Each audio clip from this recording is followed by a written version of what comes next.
네, 오늘 말씀드릴 내용은 다 아시는 내용입니다. 그래서 같이 한번 점검해 보는 그런 시간 갖겠습니다. 먼저 지도자란 무엇인가, 지도자가 가져야 할 덕목들은 무엇인가, 이 부분에 살펴보고, 전통적으로 우리가 이 지도자가 공부해왔던 그런 과정들을 잠깐 소개하고, 또 이제 지도자는 지도자를 만드는 사람입니다. 그래서 지도자를 만드는 그 영역에서 우리가 어떤 자세로 해야 될 것인가, 이런 측면을 보고, 지금 현재 4차 산업혁명 시대입니다. 그야말로 모든 사물이 인터넷망과 연결된 사물 인터넷 시대를 살고 있습니다. 이런 시대에 우리 지도자들이 먼저 다져야 할 내용은 무엇인가, 이런 측면으로 순서를 잡아서 말씀을 올려보도록 하겠습니다. 저 할아버지가 금년 73세이시고요, 93세이시고요. 청학동 훈장님이십니다. 93세 훈장님이신데 저보다 더 발걸음이 빠르십니다. 네, 저희 아버님이십니다. 네. 네, 지도자라고 하는 것은 사전적 정의죠. 특정한 집단이나 사회를 앞장서서 거느리고 이끄는 사람이다. 그렇죠. 여러분이 지금 현재 그 위치에 계시죠. 그래서 이제 우리가 흔히 말하기를 품성을 갈고 닦아서 인격을 완성해서, 그리고 품격을 유지하고 어느 경우에도 품위를 잃지 않는 어르신이 바로 지도자다. 가정에서는 가장이 그러하셔야 하고, 회사에서는 대표님이 그러하셔야 하고, 나보다 위에 계신 분들은 모두 이러한 품격을 지녀야 합니다. 여기에 가장 중요한 것은 거느리고 이끄는 사람이란 주제입니다. 사람. 우리가 다 사람입니다. 그래서 이 사람이란 또 어떤 거냐? 생각하고 언어를 사용하고 또 도구를 만들어 쓰고 사회를 이루어 사는 동물이다. 동물입니다. 그래서 이제 만물의 영장이다. 동물은 동물이지만 만물의 영장이다. 그 영장이란 말이 기가 막히게 훌륭한 말이죠. 통명할 영장이다. 모든 것을 다 통해서 안다는 뜻이죠. 그리고 맨 마지 어르신이란 말이죠. 그런데 사람만 영장이라는 단어를 쓰지 않습니다. 영장류에게도 씁니다. 영장류. 영장류의 가장 핵심 포인트는 뭐냐면 이 엄지손가락과 4개의 나머지 손가락을 이렇게 모아서 잡을 수 있어야 되고요. 물건을 잡을 수 있어야 되고요. 이게 영장류의 핵심 포인트입니다. 이게 다른 류는 이게 안 되는 거죠. 5손가락이 천천히 있어야 되겠죠. 그래서 이 영장류인데 원숭이류는 다 영장류 아닙니까? 그래서 영장이란 말이 원숭이에도 쓰여지고 있다. 그러니까 역시 우리도 동물 중에 하나다, 이렇게 보는데, 아까 말씀드렸던 품격, 인격, 품격, 품위, 이게 다 거의 동의어와 유사한 그런 언어들입니다. 그러니까 약간 차이가 있지만 이러한 언어들을 가지고 아까 지도자의 그 정의로 어르신에 대한 평가를 말씀드렸습니다. 이렇게 해놓은 이유는 평가시험이 있어요. 평가시험 자료를 먼저 드렸습니다. 그러면 이제 지도자의 덕목을 단계별로 검토해 보겠습니다. 먼저 어떠한 아주 하층의 조그만 조직을 운영하더라도 통솔력이 있어야 됩니다. 2사람이 모여도 한 사람이 통솔을 해야 지도자가 되는 거고요. 그래서 통솔력이 첫째 있어야 됩니다. 뿐만 아니라 이걸 조직할 수 있는 능력이 있어야 된다 말이죠.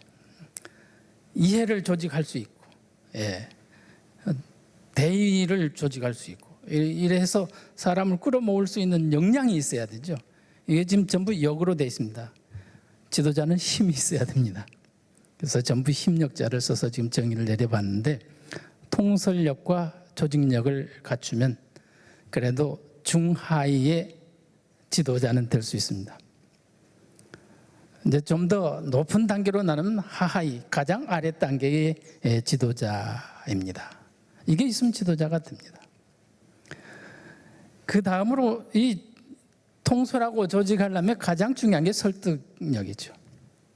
설득할 수 있어야 됩니다. 설득이란 뭔 말입니까? 상대의 의견이 나의 의견과 다르다는 것이죠.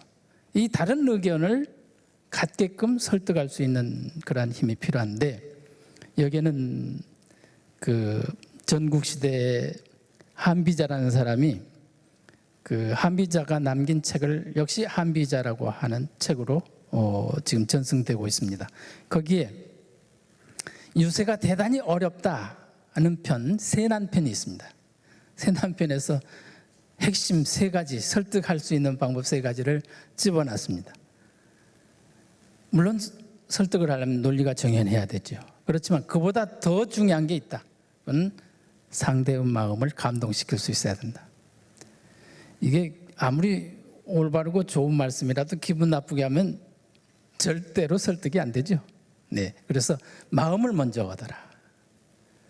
그리고 이 설득이라는 게 그냥 한 번 말해서 되는 게 아니다는 거죠. 시간이 필요하다. 거기에서 예를 든 게 이렇습니다. 은나라 탕왕이, 옛적 일입니다. 은나라 탕왕이 재상으로 선택한 이가 바로 이윤이라는 사람인데, 이윤이 원래 현자로서 이 탕왕에게 몇 가지 진언을 몇 차례 했습니다. 그런데 받아들여지지 않아요. 그래서 어떻게 변신을 하냐면 요리사로 변신합니다. 탕왕의 요리사로 변신을 해요. 그래서 그 맛있는 음식을 제공하면서 인연을 깊이 쌓아가지고, 이게 탕왕이 이렇게 지켜보니까 하는 행동도 바르고 음식은 말할 것도 없지만 하는 행동도 바르고 대단하단 말이죠. 오늘 마침 최고 주방장 오셨던데 대단하단 말이죠. 이때부터 그를 믿기 시작해가지고 그 탕왕의 시대가 지금 하나라 말기 아닙니까? 하나라 거랑 마지막 임금에게 5번을 추천을 합니다. 그런데 갈 때마다 가서 그냥 자리만 지키다가 옵니다. 거들떠도 안 보니까. 그래서 중요한 그런 그 격언을 남겼습니다. 오치탕 오치걸. 5번 거랑에게 갔다가 5번 탕왕에 갔다. 탕왕의 재상이 되어가지고 은나라의 초기 건국의 터전을 다진 인물입니다. 바로 이윤이 시간을 가지고 설득했던 것처럼 시간이 필요하다. 그리고 상대의 영린을 건들리지 마라. 영린이라는 것은 용에게 달려있는 비늘인데, 이게 목덜미와 가슴 사이에 이 순하게 이렇게 덮여 나가야 될 비늘이 거꾸로 된 놈이 하나 있습니다. 이게 영린이, 거꾸로 역자 영린인데, 이거를 건드리면은 이 용이 건드는 사람은 용 삼고 죽인다는 것이죠. 그래서 상대의 약점을 후벼파지 말라.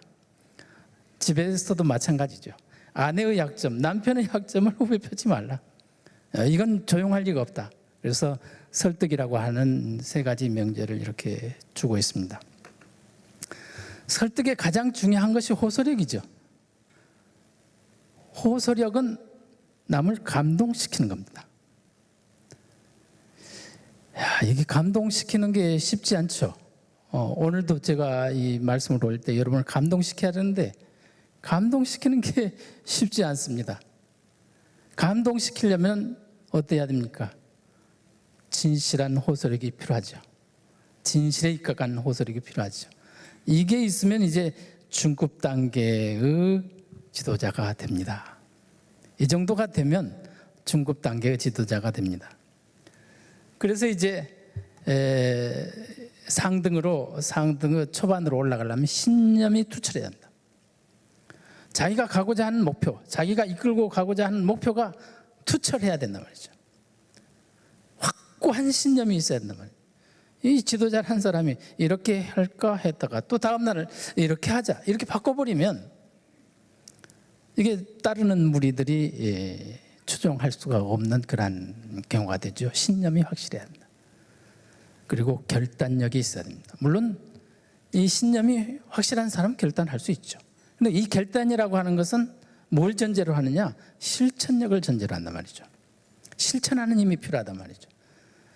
전날 회의에서 딱 결정해서 그렇게 하자 그러는데 아주 중차대한 일이죠. 다음 날 그것 그만두자 라고 하면 이러한 지도자를 따르는 사람은 다 망합니다. 이러한 지도자는 전체를 망하게 만듭니다. 그러니 이러한 부분에 있어서의 대단한 용기가 필요합니다. 결단력, 이 용기가 필요합니다. 그래서 이러한 과정에 가장 중요한 게 뭐냐면 지력이다. 결단하는데 지 마음대로 결단하면 어디로 가란 말입니까? 온갖 관련된 지식을 연마하고 이것을 다시 지혜로 환원시켜서 이걸 가지고 결단을 해야 되는 것이죠. 그러려면 어떻게 해야 되냐? 탐구해야 된다. 여러분처럼 이렇게 충의의 대학에 오셔서 우리의 마음자리가 어떠한가, 충의를 지도하려니까 충과 효가 예가 어디에서부터 우러나오는가 라는 것을 진지하게 탐구하는 힘이 필요하다. 이 탐구하는 힘의 대명사 그러면 우리 대한민국이라 그럽니다. 지금 이처럼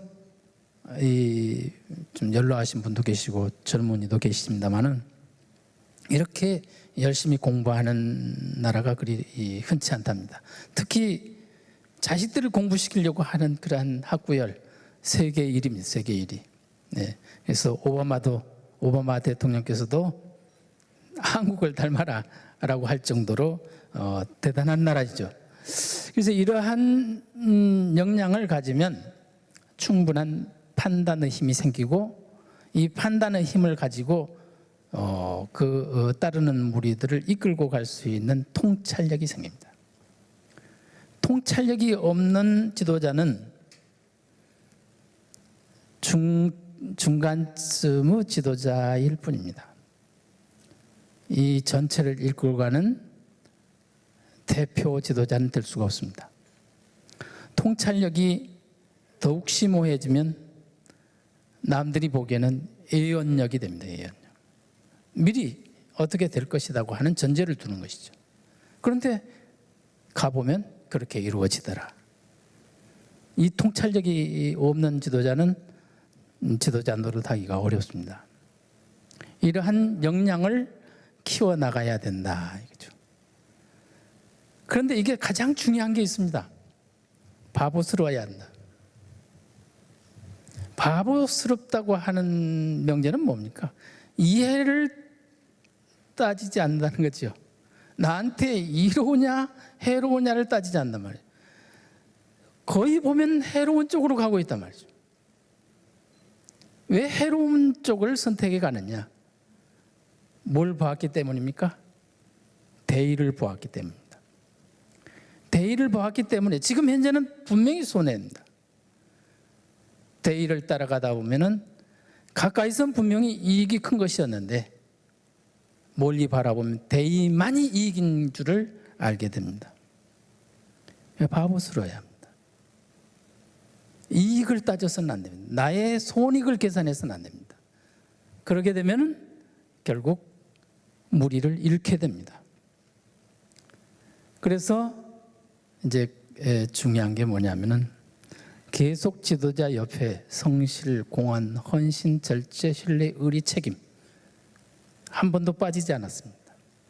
방금 같은 모든 역량이 필요하지만 가장 중요한 게 성실입니다. 성실한 부지런함이기도 하고 정직함이기도 하죠. 그리고 공정해야 합니다.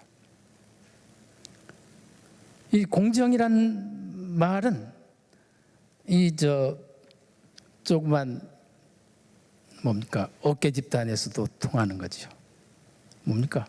이익에 들어오면 공정을 분명히 해줘야 됩니다. 하물며 지도자가 사사 이익을 챙긴다든지 하면은 이건 끝이죠. 그래서 그리고 헌신적이야죠. 내 몸을 사리면서 앞으로 나가라 하면 나갈 사람이 없겠죠. 헌신적이야 합니다. 그리고 절제해야 합니다. 지도자에게는 모든 권능이 있습니다. 칼이 쥐어져 있단 말이죠. 이 지도자에게는 이익으로 삼을 만한 것이 눈에 가장 먼저 보이는 거죠. 절제해야 합니다. 그리고 신뢰해야 합니다. 신뢰라고 하는 것은 두 가지 있죠. 내가 조직원을, 구성원을 신뢰하는 것도 되지만 구성원들이 나를 신뢰할 수 있도록 만들어야 되는 거죠. 그러려면 뭐 해야 됩니까? 의리가 있어야 됩니다. 의리가 있어야 됩니다. 그리고 책임져야 합니다. 책임져야 합니다. 그렇게 해서 다 지도자의 역량을 이렇게 구성해 보았습니다만은 그래도 뭐라 표현할 수 없는 가장 윗단계는 무엇인가? 바로 사람다움입니다. 사람다움. 인간이 돼야 되죠. 그런데 이 모든 것을 다 갈무리해야만 가장 위대한 사람이 되죠. 가장 사람다운 사람이 되죠. 지도자는 가장 사람다운 사람이어야 한다. 사람다움의 가장 핵심 포인트는 뭐냐? 인자함입니다. 인자함. 공자께서 주창하신 인이겠죠. 인자함입니다.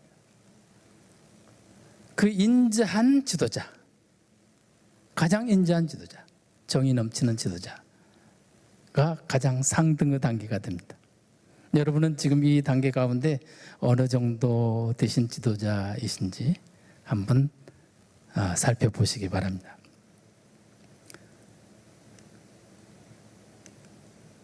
이걸 다 쌓아놓고 보니까 이게 지금 타원 구형으로 생겨가지고 잘 쌓아놨는데 저기서 하나만 빠져도 무너집니다. 하나만 빠져도 무너집니다. 그래서 철저하게 자기 관리가 필요하다. 이제 고전 속에서 이제 가장 사람다운 지도자는 누굴까?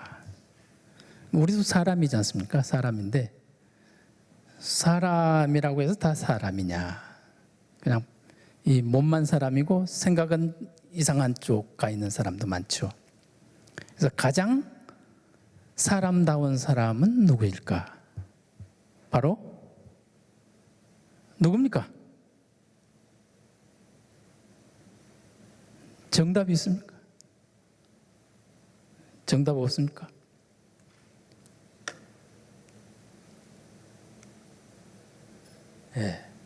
수기를 가장 잘하는 사람, 그리고 내가 닦아왔던 지도자의 역량을 또 다른 사람에게 그 역량을 전수해주는 완벽한 사람.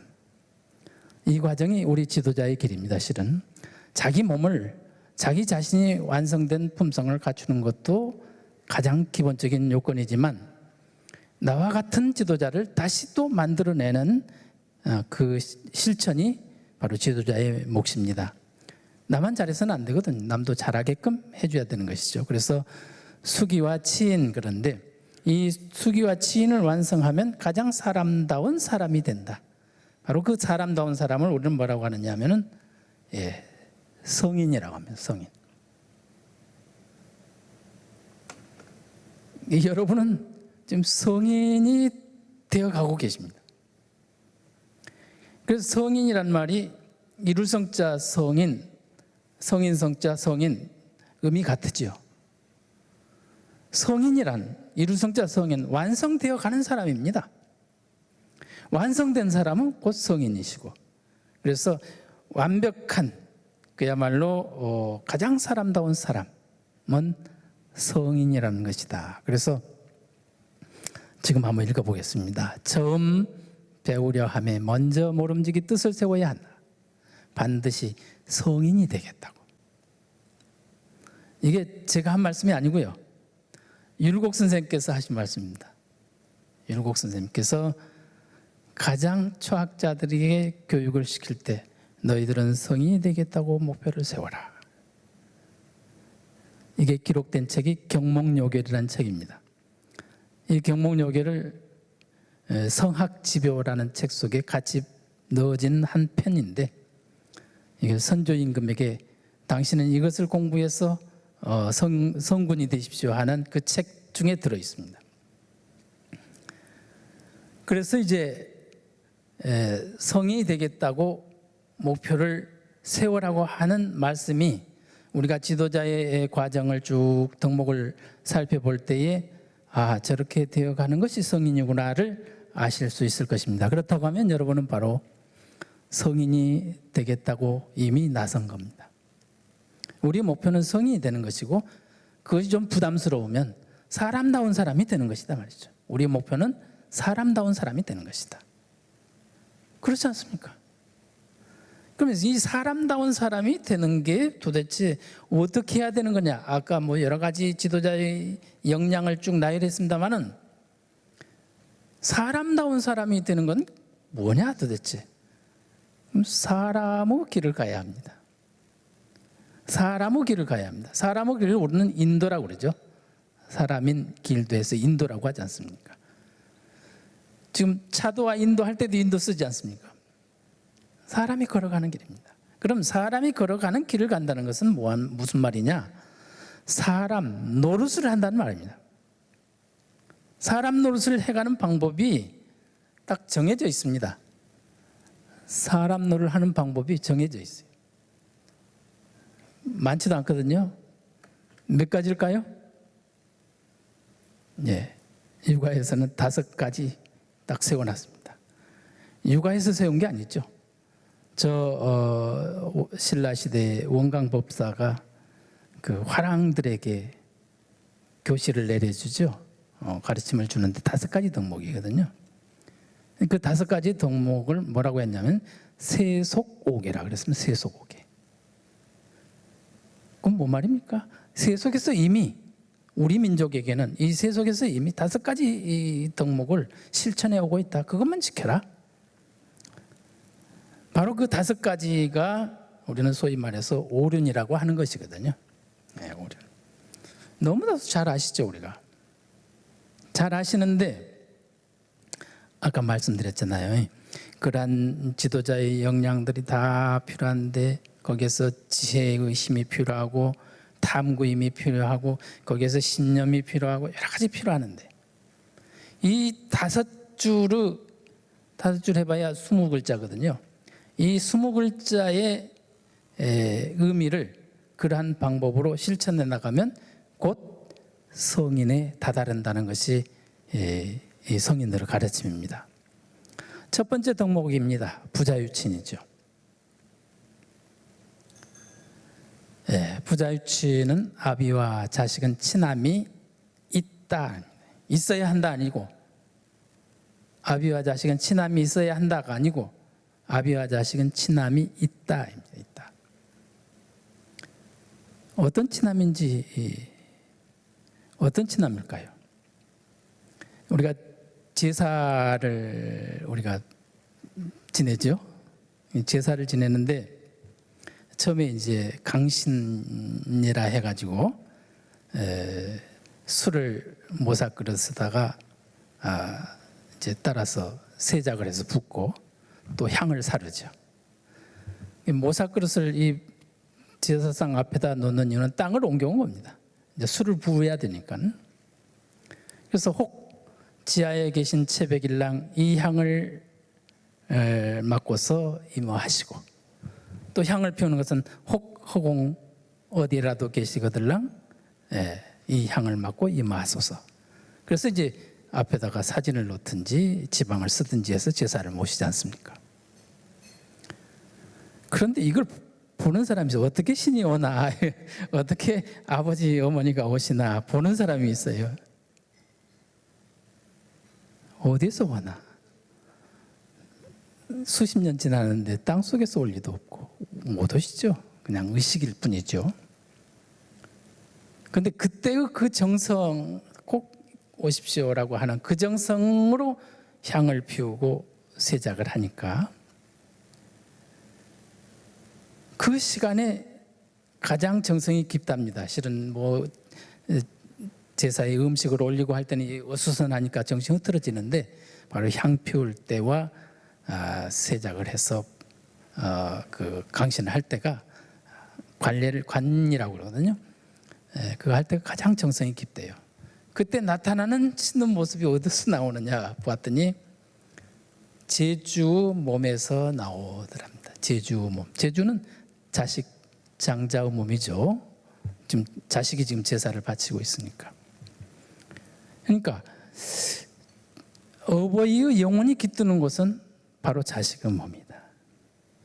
그래서 우리 조상들은 부모와 자식 간을 뭐라고 하느냐면 대신할 대자를 써서 대라고 표현한다. 내가 아닙니다.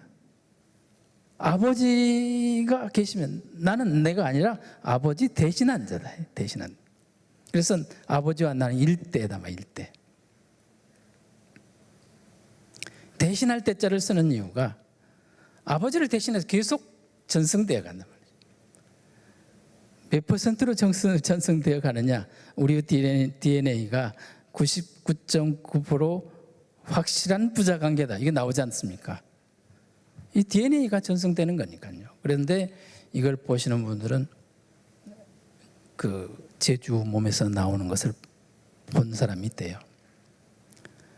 제사 지내는 법도 그래요. 제사 지내는 법도 10일간을 제결했습니다. 7일 동안 산제라 해서 이제 예부 출입도 안 하고 이제 그 하는 일도 조정을 하고 3일간 이제 제사 3일 동안은 치제를 지극한 제계라 해가지고 아예 음식도 가려서 먹고 뭐 그 살아생전에 하시던 그러한 모습 생각하면서 그분의 유물들 정리하고 그분만을 생각한다는 거죠. 그리고 이제 제사를 당하면 그분의 음성을 듣는 사람이 있대요. 그분의 음성을 듣는 사람이 있어요. 심지어는 그분의 모습을 보는 사람도 있습니다. 더 나가서 가장 지극하면은 그분이 와서 지금 현재의 상황을 훈계를 하고 가신답니다. 너 요즘 이런 고민이 있는데 걱정 말아라 한다든지 너 이런 부분은 이렇게 해야 된다라든지 이게 대단하죠. 우리는 그런 경험을 해본 적이 없습니다.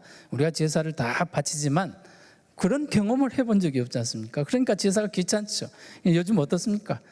모든 제사 한 날 합쳐가지고 그냥 그것도 예전에는 분명히 자시에 지내야 되죠. 네. 그런데 다 합쳐가지고 그냥 9시 되면 지내고 또 가야 되니까 만약에 그 경험 한 번이라도 어머니를 한 번이라도 아버지를 뵙는 그러한 경험을 했다면 1년 동안 제삿날만 기다리지 않겠습니까? 예. 충효의 대학이니까 그런 분이 몇 분쯤은 나와야 이게 설득이 되지 않겠습니까? 네. 그러한 정성으로 돌아가서까지 효로서 답변하는 것이 바로 부자유친의 관계인데 요즘 어떻습니까? 부자간이. 그래서 친절함이란 특히 이제 우리 나이 많으신 어르신 저희 아버님이 93세니까 그 어르신 때는 아이를 엄하게 키우는 게 네. 그러면 어떻습니까? 엄하게 키우면 안 된다는 거죠. 부자 유친 친이 깨진다는 거죠. 요즘 아빠들 잘하고 있습니다. 요즘 아빠들 거의 친구처럼은 안 되는 거죠. 실은 그러나 유괴는 분명히 있어야 되는데 아무튼 친함에 대해서는 잘하고 있다. 예. 그래서 맹자께서 역자의교지라 그랬습니다. 역자의교지. 자식은 바꾸어서 가르쳐야 한다. 내 자식을 가르칠 때는 어떻습니까? 엄중해지고 엄중해지다 보면 친함이 깨지는 거죠. 친해야 된다. 오늘부터 자식을 대할 때 친함으로 대해야 되는데 어떻게 대해야 되느냐? 나의 대신자란 말이죠. 그가 없으면 나를 대신할 사람이 없단 말이죠. 그러니까 너가 태어나줘서 정말 고맙다. 그렇지 않습니까? 지금 그놈이 개망난 짓을 하더라도 아무튼 있으니까 나를 대신해 줄 수 있다는 것이죠. 고마움을 가지고 하여간 자식을 친히 대해줘야 됩니다. 그래야 자식도 친해지고요. 어머니는 친하지 말라 해도 친습니다. 어머니가 빠졌다고 서운하지 마십시오. 어머니는 친하지 말라 해도 친하게 돼 있어요. 3년 동안, 아니 10달 동안 뱃속에서 3년 동안 젖먹여서 이 친애함이 끊을 수가 없어요. 예, 우리 뭐 기쁜 일을 당하든 슬픈 일을 당하든 어머니부터 생각나게 되죠. 친함이란 물론 부자 속에 부모 사이에는 친함이 있어야 된다는 말이 되겠지만 어머니가 빠졌다고 서운할 거 없다. 예, 이렇게 되면 이제 이게 강의 시간이 충당이 안 될 겁니다. 빨리 나가겠습니다. 군신주의는 요즘 없는 세상이죠. 그러나 군의 이체에 있는 사람이 있고 신의 이체에 있는 사람이 있죠. 바로 지도자와 그 추종자로 보면 되지 않겠습니까? 지도자와 추종자 사이에는 신의가 있어야 됩니다. 의리가 있어야 됩니다. 이건 뭐 아까도 강조했지만 천년만년 변할 수 없는 그런 관계죠. 의리가 있어야 되죠. 그다음에 이제 부부유별입니다. 이게 시험에 나올 겁니다, 전부. 부부유별이란 뭐냐? 부부유별이란 우리가 흔히 말하기를 남편 할 일 따로 있고 아내 할 일을 따로 있다. 이런 정도가 보통 말하죠. 근데 육아에서 말하는 부부유별은 그거 아닙니다. 이 제도가 지금 언제 나온 거냐면 하나라도 아니고 은나라도 아니고 주나라도 아니고 그보다 먼저 요임금, 순임금 그러죠. 순임금 시대에 순임금이 최초로 만들어낸 가르침 5가지 조목입니다. 순임금이 맞는 겁니다. 이때의 부부유별은 뭐냐? 그때는 모계중심 사회였습니다. 모계중심 사회다 보니까 자식의 성을 뭘로 붙여야 됩니까? 씨를 붙일 수가 없죠. 누가 아버지인 줄 모르거든요. 그래서 성을 붙였습니다. 성이 어떻게 됐습니까? 여자여에다가 날생자 아닙니까? 성시성 우리가 그렇게 부르는 글자가 여자여의 날생이거든요. 어느 모계 집단에서 낳아진 사람이라고 해요. 그래서 최초의 제왕 태호복희씨, 태호복희씨라 그러죠. 그 태호복희씨는 풍성이다 이렇게 돼요. 풍성, 바람풍자 풍성입니다. 예. 그러니까 성이라고 하는 것이 여자의 모계를 중심한 성이다. 그 뒤에 이제 부족 국가를 넘어오면서 씨족, 성씨 시자 씨가 생긴 거죠. 씨는 원래는 왕처럼 그 직위를 나타냈던 뭐 왕, 공, 후, 백, 자, 남처럼 씨라고 하는 게 그 직책을 높여서 불러주던 그런 것입니다. 원래 남성의 씨가 아니었고, 근데 당사자를 씨라고 보니까 이 당사자의 씨를 계승하다 보니까 우리가 말하는 요즘의 성씨가 된 거란 말이죠. 그래서 이제 모계 중심 사회일 때에 가장 중요한 게 이게 부부 핵을 제대로 그어줘야 되겠다. 갑과 을이 부부이고 A와 B가 부부이라는 것을 분명히 해줘야 되겠다. 이게 부부유별입니다. 이해가 되십니까? 부부유별이라는 것이 가정 안에서의 부부가 아니고 이쪽 부부와 이쪽 부부의 핵을 그어줘야 되겠다. 이게 부부유별입니다. 그게 되면 뭐가 확정됩니까? 부자유친이 확정됩니다.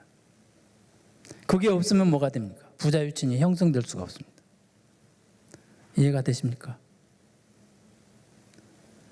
그래서 이제 이 5조목이 가정윤리냐 사회윤리냐 이렇게 질문을 해보면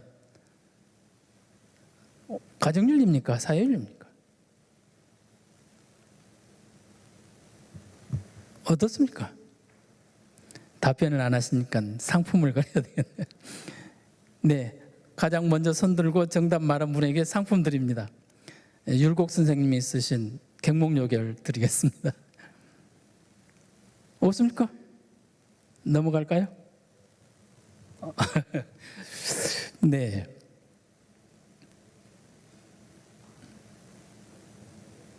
가정윤리는 아니죠. 군신주의가 가정윤리는 아니지 않습니까? 예, 장유서 이것도 가정 내에도 있지만 사회적으로도 통하니까 가정윤리만은 아니죠. 부모유신도 마찬가지고. 부부유별은 가정윤리 아니라는 것을 지금 말씀드렸습니다. 예, A, B와 갑과 을의 부부 한계선을 그어야 사회윤리죠. 그럼 부자유치는 예, 네 자식은 네가 이 말입니다. 네 자식은 네가. 그러니까 결국은 너도 아니고 너도 아니고 너 자식은 너가. 너 자식은 너가. 그러니까 이게 사회윤리입니다. 사회윤리. 이 5교 지목은 사회윤리입니다. 가정 내의 윤리가 아닙니다. 가정 내의 윤리로 보니까 그냥 부부유별하면 남편 할 일 따로 있고 부인 할 일 따로 이렇게 간 거란 말이죠. 이 전체가 가정윤리가 아닙니다. 그런 측면에서 오류는 사회 질서를 밝게 이끌고 가는 중요 덕목이었다. 이건 천년 후에도 변하지 않을 겁니다. 이 윤리는 천년 후에도 변하지 않습니다. 3,000년, 5,000년 전에부터 내려온 덕목입니다. 이게 4차 산업시대라고 이게 변하겠습니까? 변하지 않습니다. 그래서 이것을 잘하면 이제 사람다운 사람이 된다는 거죠. 자식다운 사람, 아버지다운 사람, 임금다운 사람, 신하다운 사람, 남편다운 사람, 아내다운 사람. 마찬가지죠. 어른은 지금 형제가 거기에 포함되어 있습니다. 나보다 나이 많은 어른, 어린 사람. 사회 연장자와 연소자, 이 장유거든요. 그러고서 이제 붕우 사이니까 붕우는 어떻습니까? 붕은 말이죠. 보붕자는 이게 다룰 자 두 개거든요. 몸을 형상한 겁니다. 이 같은 스승 밑에서 공부하면 다 붕입니다. 같은 스승 밑에서 공부하면 다 붕이라고 합니다. 그래서 붕당 그러죠. 붕당. 같은 물이라 같은 물이. 같은 뜻을 가진 물이. 그런데 이제 우는 말이죠. 또우자하고 오른손을 나타내는 글자가 또우자가 실은 오른손입니다. 또우자 두 개가 합쳐져 가지고 손과 손이 합쳐진 손인데 하나는 왼손입니다. 위에 있는 이것은 왼손, 밑에 있는 또우자는 오른손. 네. 그 다음에 그림을 그려놔야 되겠군요. 그래서 왼손 오른손을 마주 잡고 가는 사람입니다. 나의 왼손과 상대의 오른손, 나의 오른손과 상대의 왼손을 마주 잡고 가는 사람. 그럼 뭐 말입니까? 방향이 같은 사람이죠. 같은 방향으로 가는 사람. 그래서 동지자, 뜻을 같이 하는 사람을 우라고 그럽니다. 스승이 같으면 붕, 뜻이 같으면 우, 그래서 붕우라고 합니다. 그래서 오늘 교수님도 오시고 사제관계의 연을 지금 맺고 계시지 않습니까? 스승과 제자는 어디에 해당될까? 장유유서일까? 붕우유신일까? 방금 말씀드렸으니까 붕우유신 줄 알겠죠? 예. 스승이 같으면 붕이요, 뜻이 같으면 우다. 그러니까 붕우는 같은 동문이자 같은 동지가 되는 것이죠. 이 다섯 조목이 바로 사회 윤리로서의 영원토록 지켜가야 할 덕목이다. 그런 측면에서 이 다섯 가지만 제대로 하면 벗은 벗답고, 어른은 어른답고, 제자는 어린이는 어린답고, 형은 형답고, 아우는 아우답고. 그러면 그것을 해내면 바로 뭐냐? 다른 거 필요 없다. 성인이다, 성인.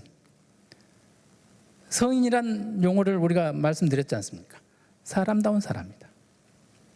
사람다운 사람 중에 가장 사람다운 사람이 성인이죠. 그래서 이 덕목을 실천해내면 바로 충효의 교육사의 본분을 확실한 지침으로 삼고 갈 수 있는 그러한 지도자다, 이렇게 표현할 수 있겠습니다. 공부 방법은 논어 제1장 제1절이거든요. 학이 시습지면 불역여로와, 이렇게도 있기도 하고요. 학이 시습지 하나니 불역여로와, 이렇게 있기도 합니다. 앞에 방법은 지금 우리에게 필요한 방법이죠. 야, 배우고 때로 익히면 또한 기쁘지 아니하냐.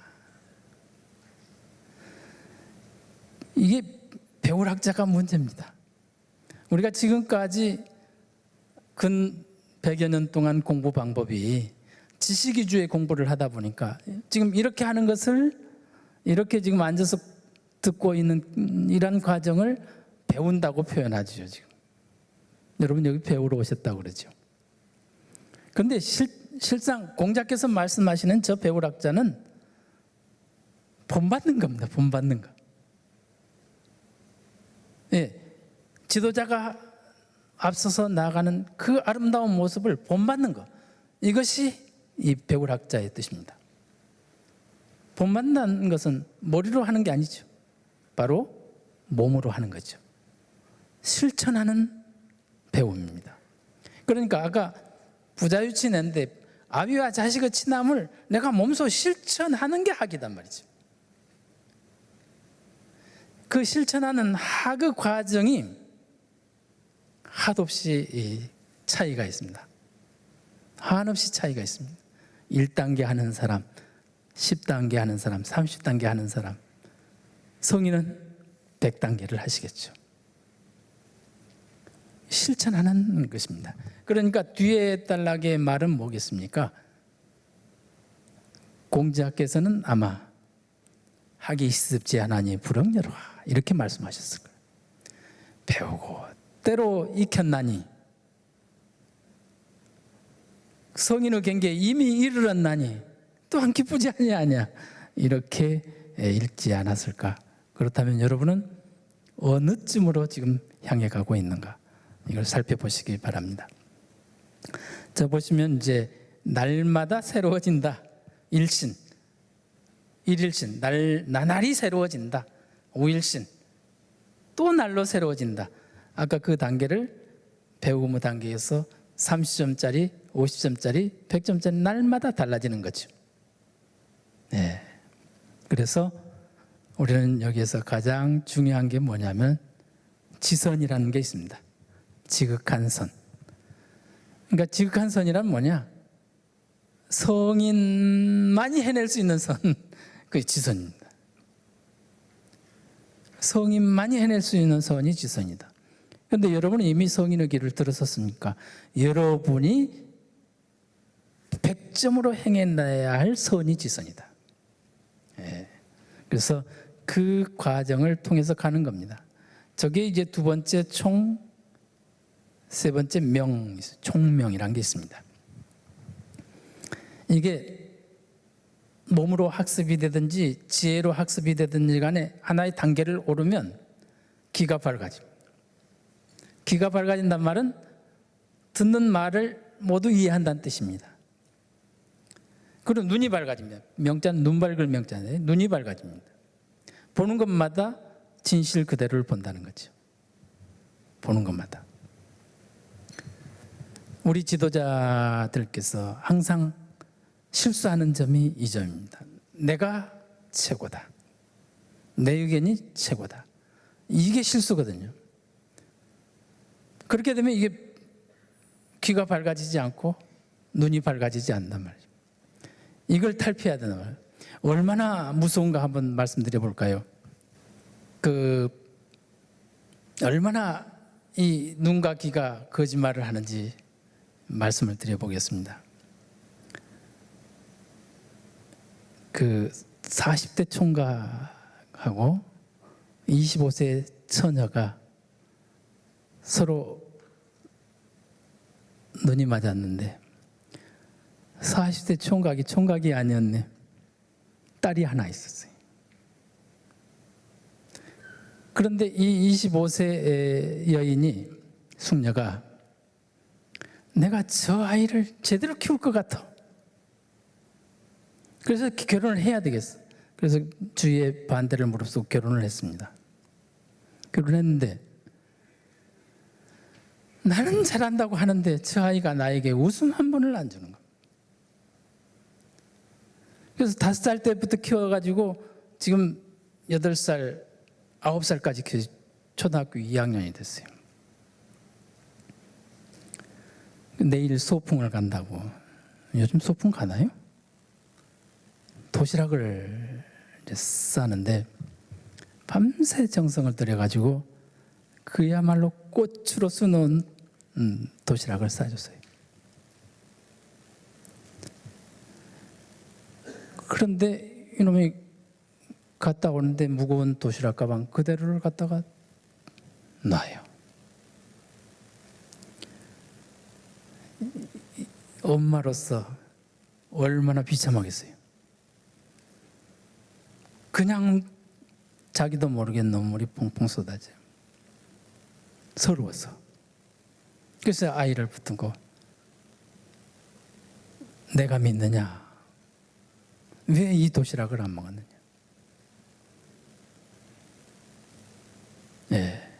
뭐라고 답변했을까요? 도시락이 너무 예뻐가지고 먹을 수가 없었어요. 엄마 고마워요. 제대로 봤냐 말이죠. 수년 동안 이 애를 키우면서 이 아이의 진실을 봤냐 말이죠. 괜히 서운해가지고 서러워서 울었던 엄마의 부끄러움, 그 아이의 그런 그 마음을 그제서 알아가지고 지금 잘 키우고 있대요. 지금은 잘 키우고 있대요. 우리 눈이라는 게 이렇게 지 보고 싶은 것만 본단 말이에요. 귀로 듣는 건 더 말할 것도 없고요. 이 지구 돌아가는 소리가 없겠습니까? 지구 공전 속도가, 공전이란 앞으로 나가 달리는 거 아닙니까? 뱅뱅 도는 거 아닙니까? 이 공전 속도가 초속 몇 킬로라고 합니까? 소리 없겠습니까? 그런데 이 소리 커서 못 듣죠, 우리는. 옆방에서 있는 소리는 작아서 못 듣고. 그래서 이 총명할 수 있어요. 총명하려면 그만큼 열어놔야 되죠.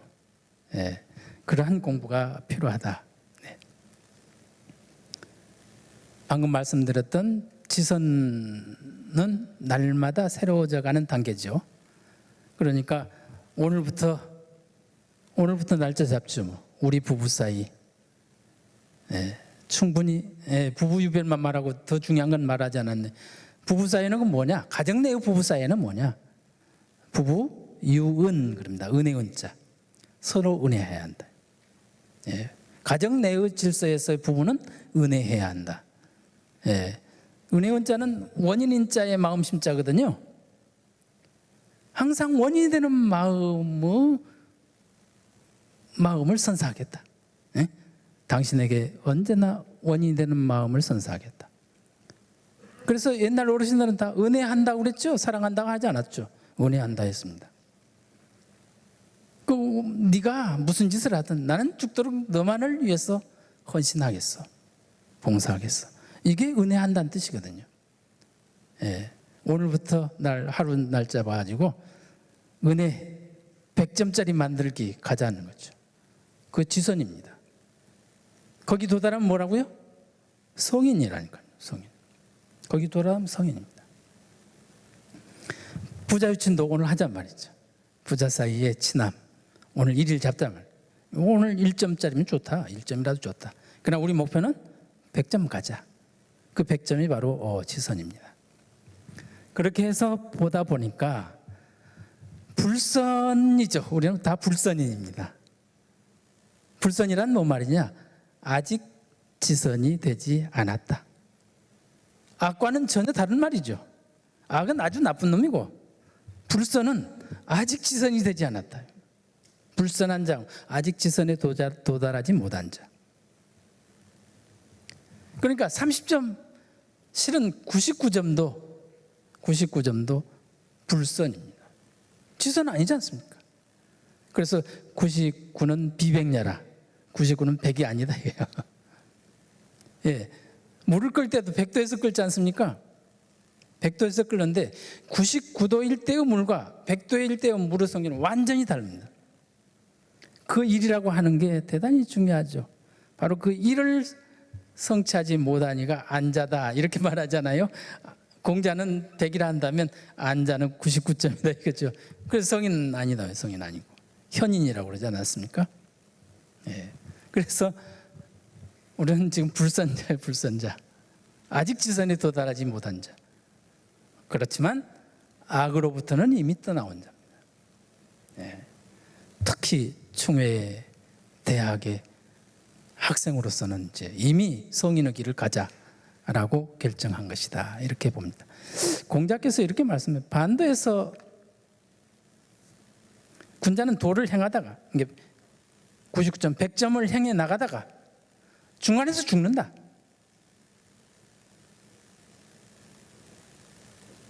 그러니까 죽을 때까지 하는 거다. 죽을 때까지 하는 거다. 네. 그러니까 부부 유언 사랑하자, 은혜하자. 오늘 일일 잡더라도 비록 100점은 못 만들어도 우리가 한 대까지 하자. 이게 실천해 나가는 방법입니다. 죽을 때까지 하는 겁니다. 중도에 그만둬서는 안 된다. 가장 중요한 게 이제 오늘 일일 잡자 그랬는데 옛날 습관이 계속 있어가지고 한 3일하다 보면 도로더라고. 작심삼일이죠. 작심삼일. 이게 구습 때문에 그렇습니다. 옛날 습관 때문에. 원위치 되죠. 원위치. 이걸 깨붙이는 거다. 예, 구습을 깨야 한다. 구습을 깨야 한다. 옛 습관을 버려야 한다. 오늘 하기로 했으면 그 순간부터 그 습관을 버려야 한다. 예, 버려야 한다. 그래서 저게 지금 뭐냐면은 활을 휘어잡는 도지개입니다. 도지개. 묶어놓으면 이제 그 형태로 말하자면 고정이 되는 거죠. 바로 우리에게 저 도지개가 필요합니다. 오늘부터 하루, 예, 구습을 벗겨내는 그러한 노력이 필요하다. 그럼 이제 이건 우리가 지도자란 성이 되는 것이다. 사람다운 사람이 되는 것이다. 그런데 어떻게 사람 다 돼가지고 성인 돼가지고 남을 지도할 수 있냔 말이에요. 불가능이죠. 불가능. 그래서 공자께서 이미 말씀을 하셨어요. 기옥립이 입인하고 기옥달이 달이니라. 네가 서고자 하면 먼저 남을 세워주고 네가 달하고자 하면 다른 사람을 도달하게 해줘야 한다. 이게 치인의 모습이거든요. 내가 해보니까 이 방법으로 가니까 지름길이더라. 너도 그 길로 가라. 이게 치인이단 말이죠. 그럼 치인이란 우리가 치국, 나라를 다스린다. 치인, 사람을 다스린다. 사람을 다스린 게 아니고 저 사람도 나의 모습대로 내가 했던 그런 아주 그 좋은 방법대로 갈 수 있도록 도와주는 것이다. 그래서 도와줄 치자입니다. 도와줄 치. 치인 그러면 저 사람도 나의 그 취득한 그러한 길을 쉽게 갈 수 있도록 도와주는 거다. 이게 치인이다 말이에요. 이게 수기한 것과 치인한 것이 동시에 이루어지는 거죠. 우리가 그 6.25 경전 중에 대학이라는 책이 있는데 거기에 보면 이제 성의, 정심, 수신, 제가, 치국, 평천하 이 단계가 쭉 있죠. 그런데 언제 경물치지하고 언제 성의, 정심하고 언제 치국하고 따로따로 할 거냐? 치국하는 사람은 매 순간이 성의, 정심 과정이단 말이죠. 동시에 하는 거다. 동시에.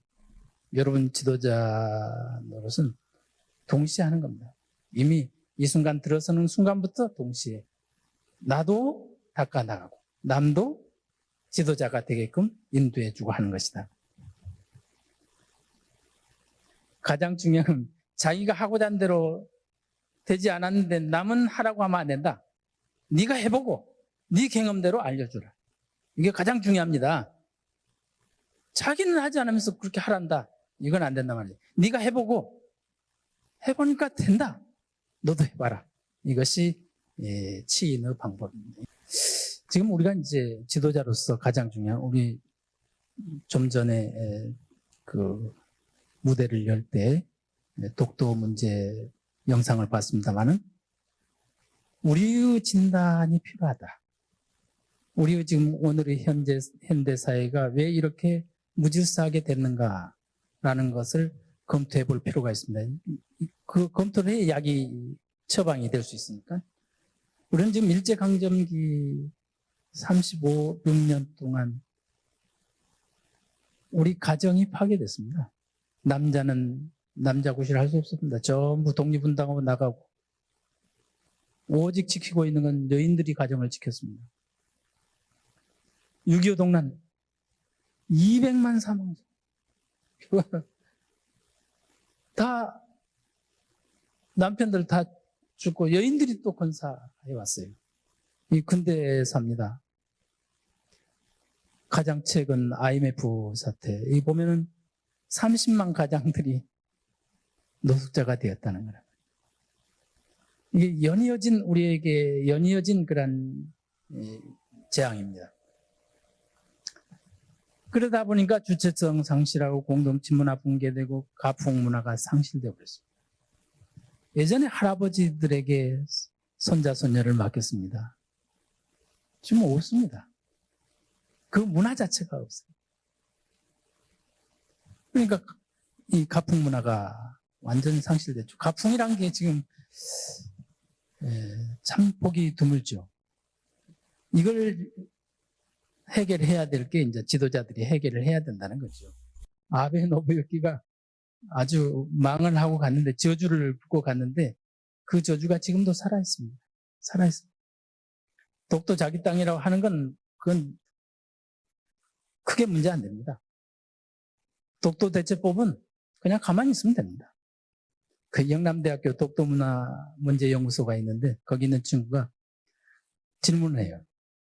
독도에 대해서 어떻게 대처하면 저기 되겠냐? 그냥 무대응의 방법. 세월 지나면 그냥 원소유 국가가 소유하도록 돼 있답니다. 시간만 지나면, 100년만 지나면. 몇 년 안 남았어요.